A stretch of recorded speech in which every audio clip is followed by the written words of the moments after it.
मैंने तो बस अपने हेयर टाई का सिरा काटा था, लेकिन अचानक स्कूल की सबसे खूबसूरत लड़की चीखने लगी।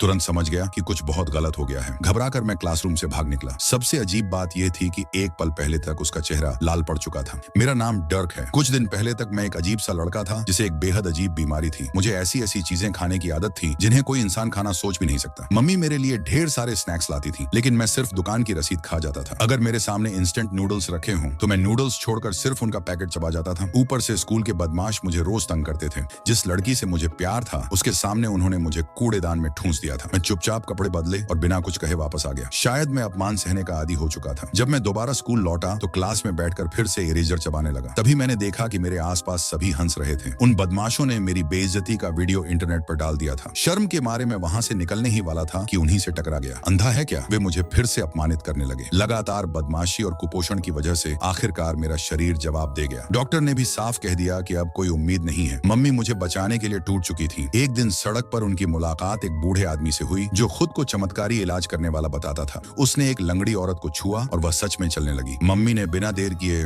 उसे पैसे दिए और घर ले आई। बूढ़े ने अपना हाथ मेरी छाती पर रखा। अचानक वह जोर जोर से खांसने लगा। उसके मुंह में लगी जलती सिगरेट मेरी छाती पर गिर गई। दर्द असहनीय था, लेकिन बूढ़े की हालत मुझसे भी ज्यादा बिगड़ने लगी। मम्मी कुछ समझ पाती उससे पहले ही वह चीख पड़ा और वहीं गिरकर मर गया। अचानक मैं बिस्तर पर उठ बैठा। मेरा शरीर पूरी तरह ठीक हो चुका था, बल्कि पहले से कहीं ज्यादा ताकतवर और ऊर्जा से भरा हुआ महसूस हो रहा था। पुलिस आई, पूछताछ हुई, लेकिन हैरानी की बात यह थी कि मेरी छाती पर जले का कोई निशान तक नहीं बचा था। अगले दिन साइकिल ठीक करते वक्त मेरी उंगली कट गई। दर्द महसूस होने से पहले ही घाव अपने आप भर गया। तभी मुझे समझ आया मुझे सुपर पावर मिल चुकी थी। मैं अभी यही सोच रहा था कि इन शक्तियों को कैसे परखूं, तभी वही बदमाश मेरे पास आया और जोर से मुक्का मार दिया। मुझे कुछ नहीं हुआ, लेकिन वह खुद दर्द से कराहने लगा। उसने दोबारा हमला किया। इस बार चोट उसी के चेहरे पर लौट गई। गुस्से में उसने लकड़ी का डंडा उठाया और मेरे सिर पर मारा। नुकसान फिर उसी पर वापस चला गया। डर के मारे वह बदमाश भाग खड़ा हुआ। उस रात मैंने मम्मी को सब कुछ उत्साह से बताया और अपनी अद्भुत हीलिंग पावर दिखाई। इन शक्तियों ने मेरी जिंदगी पूरी तरह बदल दी थी।